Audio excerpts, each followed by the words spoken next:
Hai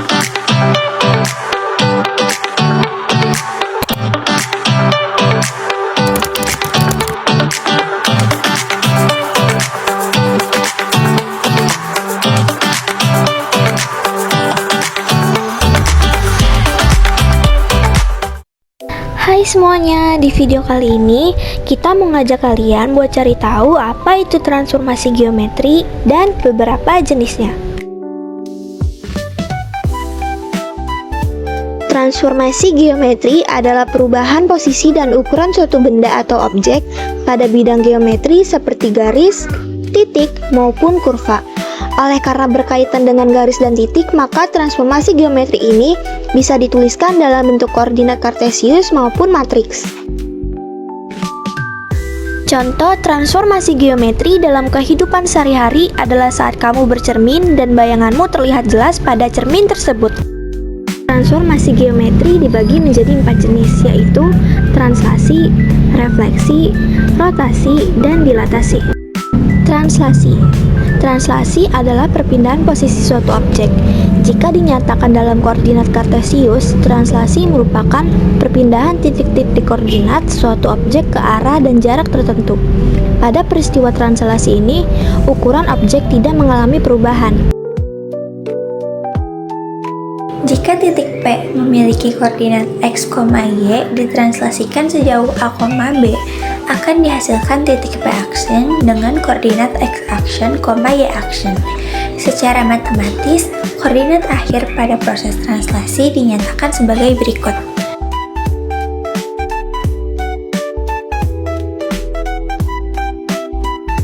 Gambar tersebut menunjukkan bahwa suatu bangun persegi ABCD mengalami translasi atau pergeseran hingga berada di posisi persegi A action, B action, C action, dan D action. Untuk tahu jumlah pergeserannya, hitung jarak satuan antara bangun ABCD dan A action, B action, C action, D action ke arah sumbu min X dan sumbu min Y. Diperoleh bahwa bangun persegi ABCD bergeser 5 satuan ke arah sumbu X positif, A sama dengan 5, dan 5 satuan ke arah sumbu Y negatif, B sama dengan min 5. Setelah tahu pergeserannya, tentukan dahulu koordinat awal setiap titik pada persegi.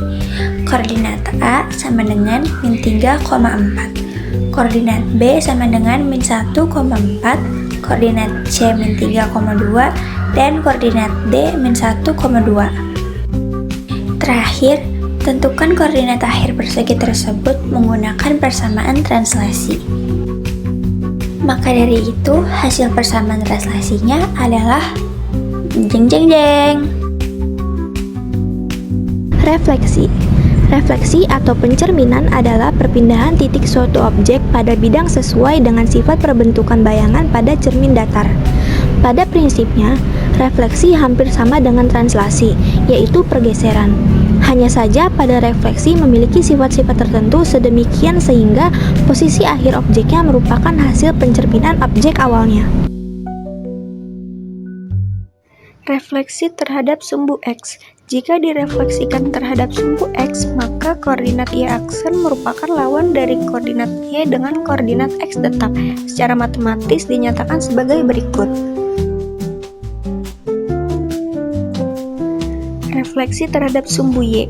Jika direfleksikan terhadap sumbu Y, maka koordinat X aksen merupakan lawan dari koordinat X dengan koordinat Y tetap. Refleksi terhadap garis YX.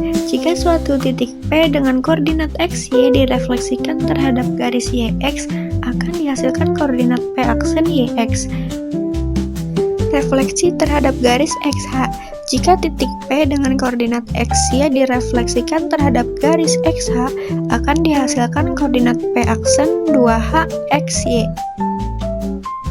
Refleksi terhadap garis YK. Refleksi titik P XY terhadap garis YX akan menghasilkan koordinat P aksen X2K Y. Jika dicerminkan terhadap sumbu Y, maka koordinat XY menjadi XY. Untuk membuktikannya, gunakan persamaan refleksi.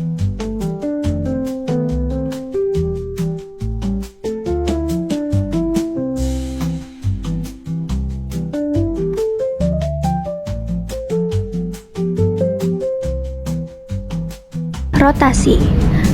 Rotasi adalah perpindahan titik-titik suatu objek pada bidang geometri dengan cara memutarnya sejauh sudut alfa.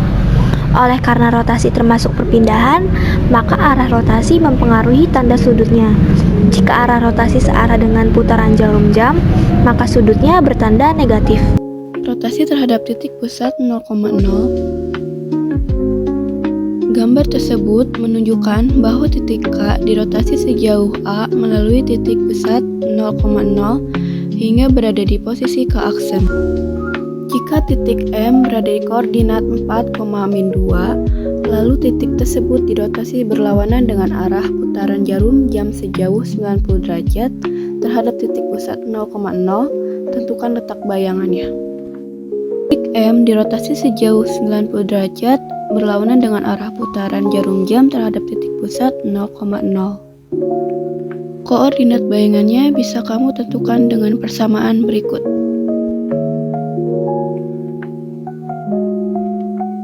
Jadi koordinat M aksen sama dengan 2,4. Dilatasi. Dilatasi adalah perpindahan titik-titik suatu objek terhadap titik tertentu berdasarkan faktor pengali. Oleh karena ada faktor pengali, maka peristiwa dilatasi ini bisa mengakibatkan perubahan ukuran objek, misalnya diperbesar, diperkecil, atau tetap.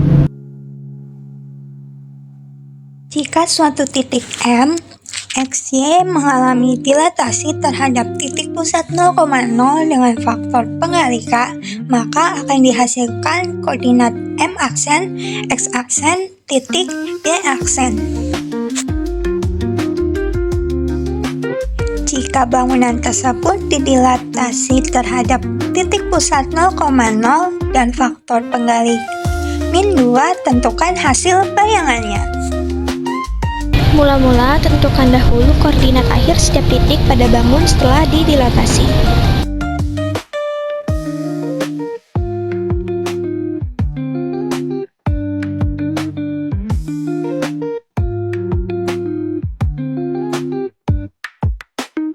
Di soal tertulis bahwa faktor penggalinya sama dengan -2. Artinya ukuran objek akan semakin besar dan arahnya berlawanan dengan sudut dilatasi awalnya.